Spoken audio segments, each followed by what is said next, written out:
India is standing the test of democracy, the reason is because of the political stability. Indian democracy's main principle is political equality. Just that because neighbors are failing, that does not mean that the working of the Indian government should be applauded. What makes a democracy is also its opposition, and India is blessed with a strong opposition. Namaste viewers, I'm Ashish Parekh and welcome to yet another brand new episode of Campus Mirror. From the political turbulence in Bangladesh to the economic turmoil in Sri Lanka. There's lots that's happening in Southeast Asia, and India, amid all this, stands like a beacon of democracy. India's neighbors are looking at military collapses. There are governments that are unable to sustain. There are also widespread protests, protesters even barging into the homes of the heads of state. But amid all of this, India stands strong. But the big question, is India truly a resilient democracy like a lot of people are saying? Because there are a lot of people who say that democracy, it's not just about elections. It's actually about what happens between elections. It's much more than just actually allowing people to vote.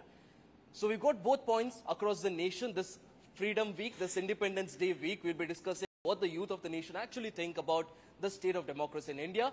To my right, I have people who think India's democracy is on the right path, and to the left, we have a lot of people who think India still has a long way to go. So both opinions here, the crowd here, the audience here is as diverse as India's voice. So let's start with the people who think India's democracy is doing really well. Hi, what's your name? My name is Anak Adinath. All right. So democracy, like you know the topic, a lot of people are hailing India. We're looking at what's happening in India's neighborhood. None of the models of democracy, none of the models of whatever they're trying to do is working. But India, you look at India in comparison to all countries, we stand strong. What do you think of India's democracy? You see, the thing with India's democracy is we have enough rules and regulations to have a crowd which has multiple ideologies, unlike our neighboring countries, who have somewhere down the line have been to a state of majority that will rule by a majority. But India's secularism, India has a secular state, a secular structure, and we have given rights to everybody. We have check systems of judiciary which checks every other system, and we have given rights to the minorities. We are not suppressing them. We have given them specific rights, specific stages. That is why we believe that India has a democracy right now, and it is going to stand strong. Absolutely. Freedom of expression. Now, one of the points that we are looking at here is freedom of expression. Do you have a counter for that? If the freedom of expression and right, everything is respected, everyone knows about the farmers' protest. Why it would long for 2 long years? What was the government doing?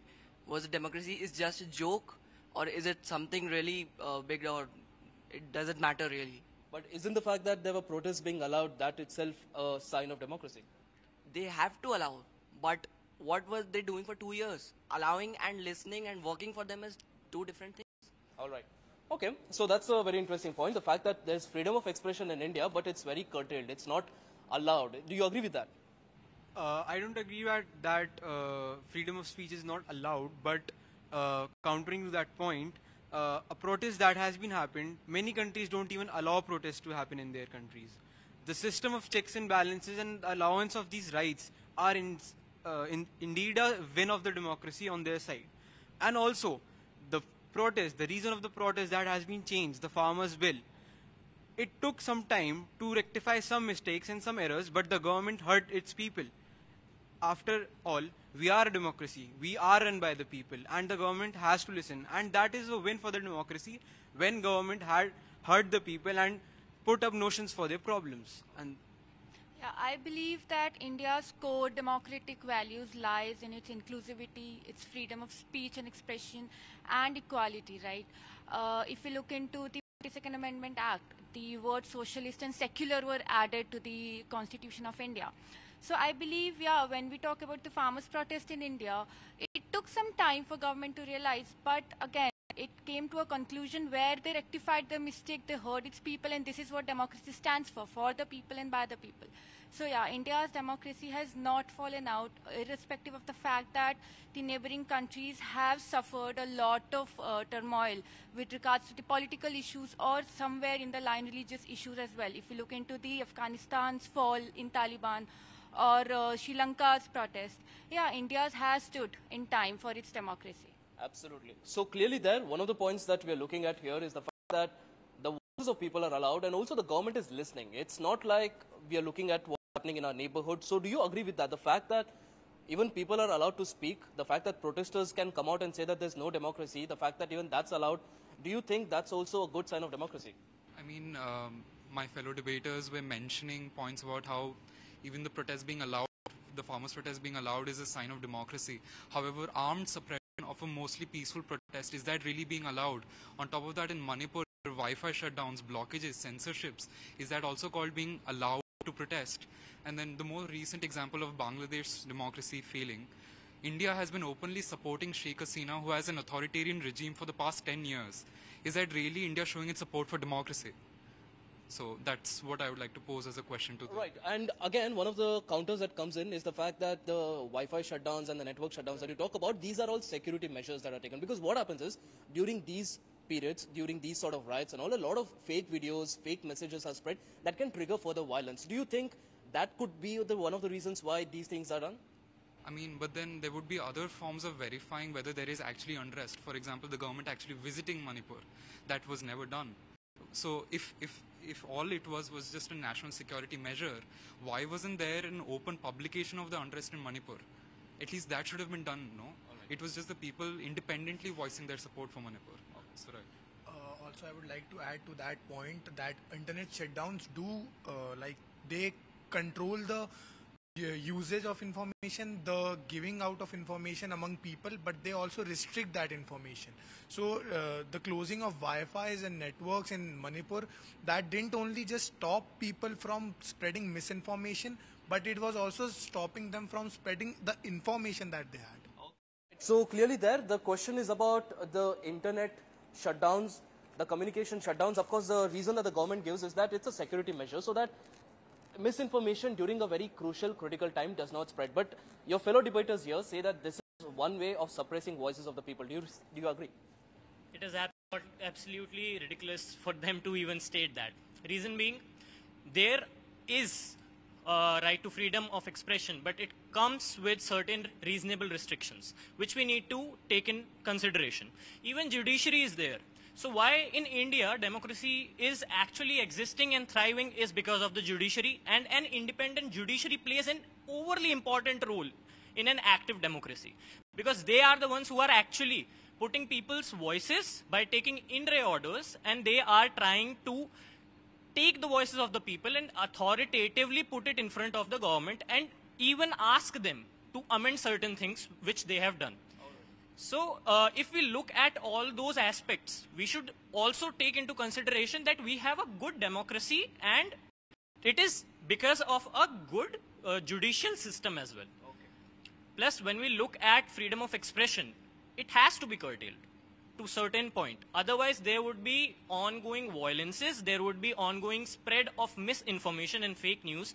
So that has to be curtailed if we need to put an end to cycles happening and repeating within itself.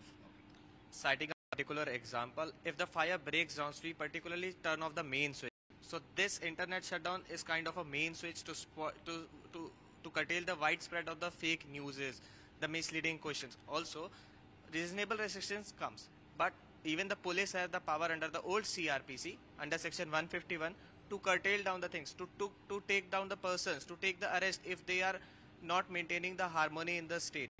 So this is just a measure which is a part of democracy, and it is a part of reasonable restriction under Article 14 as well. Absolutely. So law and order is a major concern. So again, one of the points that we're looking at there is the fact that to ensure that a democracy works and also ensuring that law and order is also maintained, there should be freedom of expression, there should be freedom for people to do whatever they want, but there should be reasonable restriction to ensure that the law and order situation does not collapse. Do you agree? I don't agree with this. Additionally, I would like to ask them that justice delayed is justice denied. And what about the casualties during the protest? Are they not citizens of India? Don't they deserve a life to live? So I would like to ask them why the justice is being delayed when the protesters are over there standing all day long to get what they deserve. As they were talking about the internet shutdown, we could also see that an act of AFSPA, Armed Forces Special Power Act, was also enforced in the same areas. And in the sake of maintaining the law and order, they are giving special powers to military, I agree. But we should also have to take learning from our neighbors. Seeing the recent happenings of Bangladesh, the military took over. I really applaud our military. They are having such good intents, but it comes to a draconian law, as my fellow said. If the government start to use such laws as AFSPA as a tool against the people and suppressing the voices of those people, and that I don't see that as a positive to democracy. They are suppressing the speech of people using military as their tool. All right, do you agree with this? This is actually a very interesting point, and I don't think I would agree on that. But again, it's a very interesting point coming forward. The fact that security forces should be used to ensure that people are safe. They shouldn't be used to ensure that people are suppressed, their voices are suppressed. Do you agree that's happening? I'll actually touch upon the two questions which have been raised from the other side. First is the person raised the question why the justice is being delayed. He cited a slogan saying justice delayed is justice denied. However, the entire slogan is justice delayed is justice denied, but justice hurried is justice buried. So the point being here is, if India or if Bangladesh is there, if India is standing the test of democracy, the reason is because of the political stability. India got independence in 1947, and since then the country has seen government. If I will not take into consideration one or two government regime, however, the political stability is one of the aspects which has made sure that India stands the truth of democracy, the trust of democracy, and the people voices. Second pointing, when you talk about the security forces not taking into consideration or suppressing the voices of the people, I will ask them to go and read the yesterday's and today's headline where the Bangladesh people are at the border. They want to enter India, however, the border security forces are not allowing them. That is not for the sake of Bangladeshis, but that is for the sake of the Indian people. Because if they come into place, if thousands and lakhs of people of Bangladesh come into the Indian security forces, what will happen to the resources of the Indian people? Then again, the Indian people will go and blame the government that the government are not giving the resources to the Indians and favoring the Bangladeshis. So this debate will all go. However, security forces are there to secure us, not the other country regime people. So I think that is the point which has to be taken. Okay, do you have anything to add to that? I have. I would like to say that Indian democracy's main principle is political equality. And if we see that our election commission is there to check and verify whether the elections are taking place fairly or not, whereas there have been claims in Bangladesh there that their elections were unfairly held, as well as there was also a claim where it said that the law has been passed where veterans have given a quota in a government jobs, which was opposed by many students, and ultimately it actually followed up to a great widespread violence. And that is why our Indian forces and armed forces are apolitical, and they make sure that wherever it is needed, that is when they use it. They are not in between. That is what I would... Correct. So, okay, a very interesting point here. One of the things that your friends here are saying, that the fact that we have independently working bodies, like for example the Election Commission of India, the judiciary, this is what is keeping Indian democracy alive. Do you think this is what separates India from its neighbors, given the fact that such critical institutions are independent and they don't really depend on who's on power?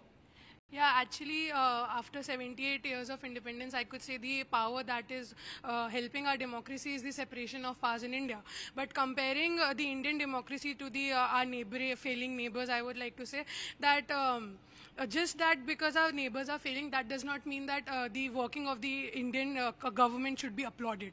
The Indian government is working because they're doing their work. They're not doing anything special that the other countries are doing. And instead of focusing on these trivial matters, we should actually focus on that what are the flaws of the government. Like how it was said in the parliament recently only, that 80% of the population in India are being given free ration. That means that there is such high level of unemployment in the country. That is just only showing that what are the shortcomings of the government, and we should actually focus on that instead of comparing ourselves to the other countries and applauding ourselves. It is also because they are saying that justice hurried is justice buried. But looking at the backlog cases, and there are many innocents who are in the jail, or they are not getting bail. Even looking at the case of Bihar, and the state of Bihar case, in where that many laborers and many underprivileged people, they were in the jail for a long time. If we talk about, as the fellow opposition mentioned about political equality and how we have freedom of speech and expression, but if we look at what happened in the CAA case back then, before COVID period, there was a widespread protest as to how rights of people are being challenged here. But then eventually, due to COVID situation, people were supposed to move, right? When the situations were removed, the COVID restrictions were removed, there was no scope of protest, and one fine day the news comes that the law is passed already. So how does that ensure that the country is working towards listening to the people, right? There was a great protest, and now we see that the law is already passed, given not considering the opinion of the people. And one of the fellow debaters mentioned that it took 2 years and then the government fixed the protest.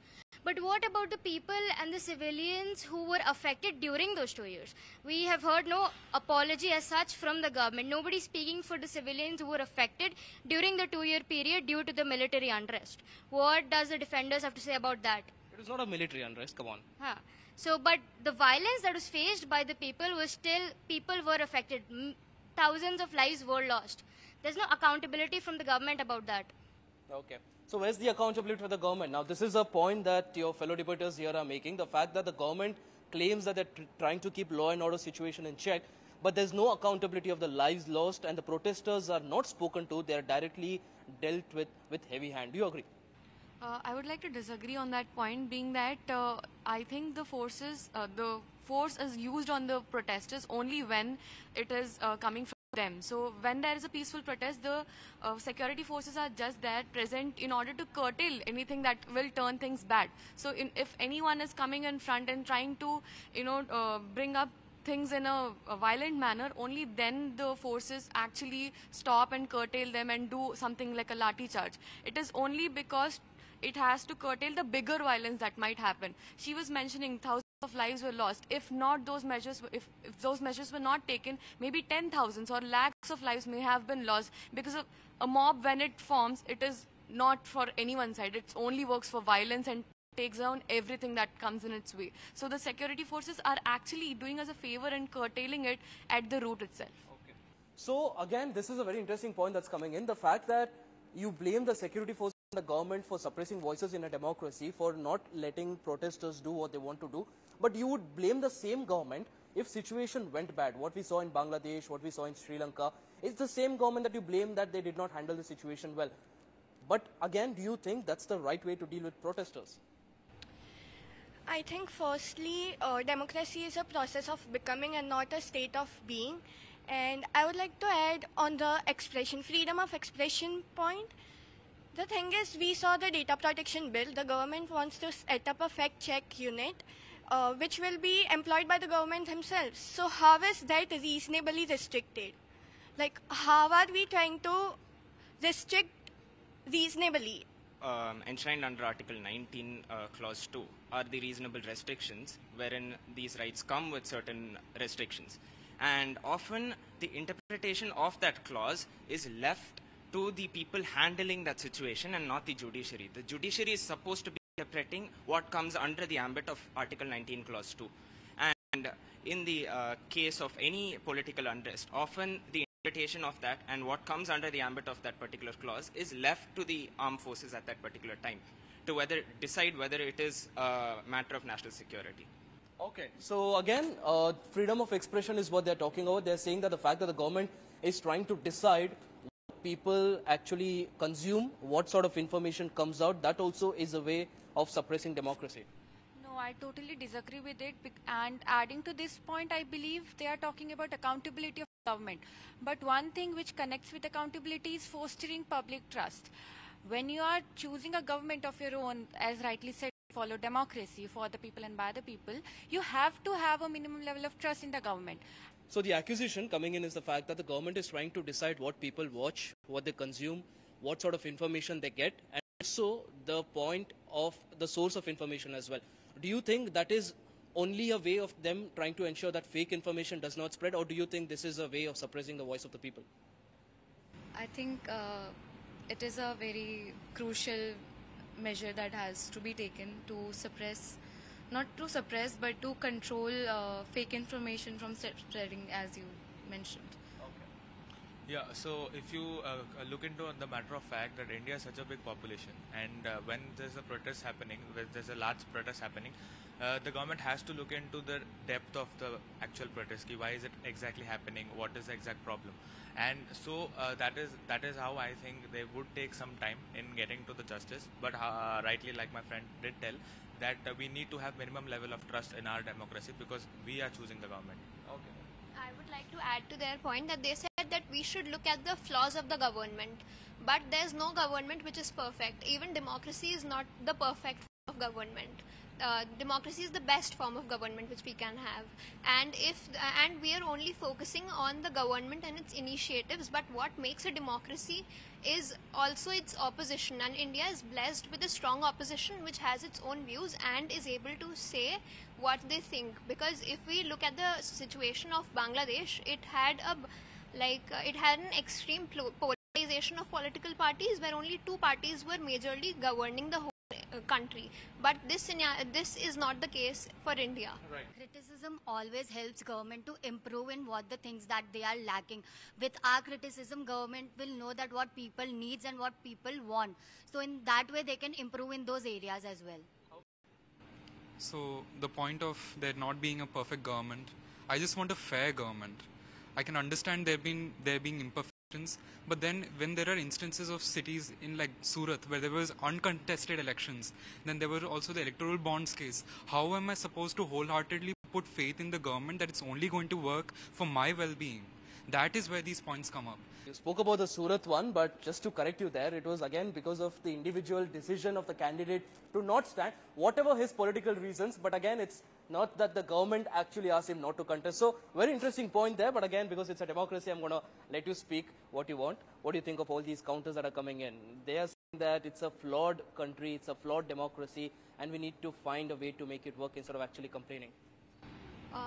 Yeah, I would like to say that, yeah, it's true that criticisms are important to make the government work, but keeping in check that all the nations around us, they are collapsing because of some reason, fundamentalism, or could be anything, economic crisis and all of that, but we are still standing strong. See, my fellow friend just raised a question that Article 19 subclause 2, the interpretation of reasonable restrictions is often left to the political party and the judiciary. Make no mistake that our constitution was made 78 years ago, okay?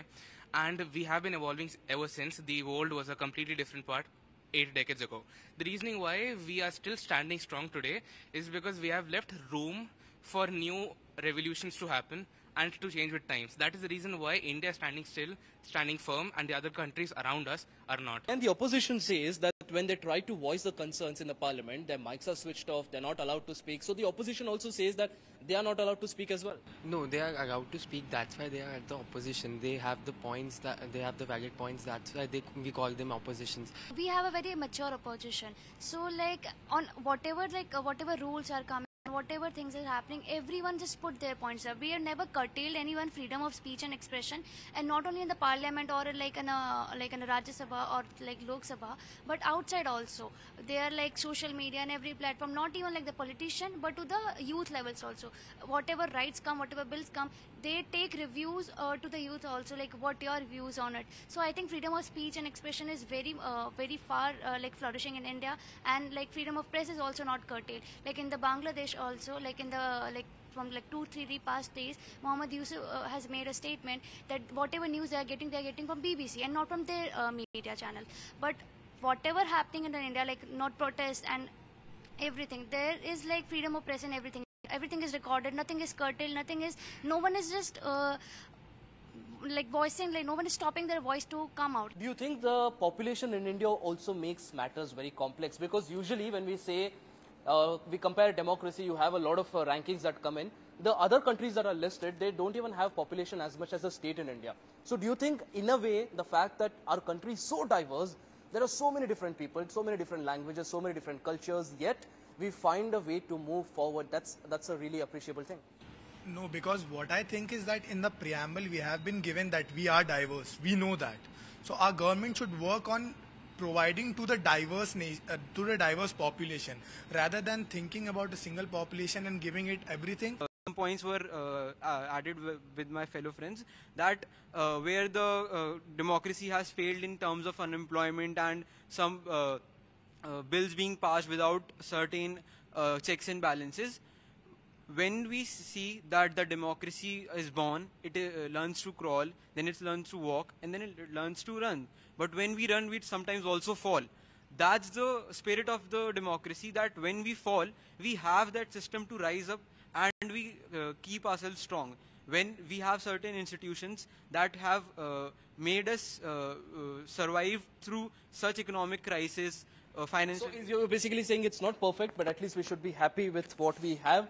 All right, viewers, on that note, again, this was different voices from across the campus. On one hand, you had students who were actually appreciating the fact that Indian democracy is thriving. On the other hand, you had students who spoke about how Indian democracy is merely surviving, and there's a lot more that we need to do in order to become a developed country, and also in order to become a developed country with a fully functioning democracy.